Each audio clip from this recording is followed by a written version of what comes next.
If there is anything that I just desire more than anything for people to know, is that you are not somebody that the Most High wants to save. You are a treasured people that He desires to possess for His glory. And that is where the church has gone so wrong, because all it is a believe and be saved gospel. Anything more than that is works-based. It's legalism. It's putting yourself under the law. We have signed up for a gospel that doesn't require anything except belief. And the beauty of it is that salvation is the door. Our Messiah said, I am the door. Nobody comes to the Father except through me. But what do you do after you walk through that door? And that's where we've missed out on the whole covenant. Because covenant spiritually is the same thing as saying wedding vows. It's a commitment to sacrificing yourself, surrendering yourself, submitting yourself to your husband or your wife, because that is what marriage costs you. And you say vows. And that's why in scripture, the Father's always likening breaking covenant to spiritual adultery. Disregarding His commandments to playing the harlot with other nations.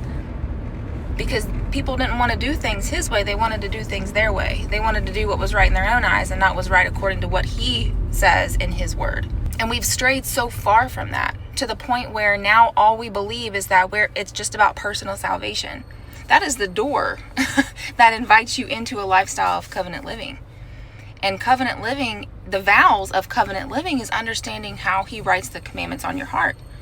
How you commit yourself to learning how to love Him the way He desires to be loved, the way He desires to be worshiped, and what He says in His word. Because the thing is that doing those things when you really love Him, it's not about seeking your own salvation. And when we love Him, we don't do things to earn something. We do things because we know that when we do those things because we love Him, that is how His glory is revealed through us in this world. That's why when Messiah says, let your good works shine before men, He's not talking about being a nice person or just doing nice things for people. He's talking about your obedience, because obedience is not about earning anything. You don't have to do that in Messiah. Messiah has justified you by your faith.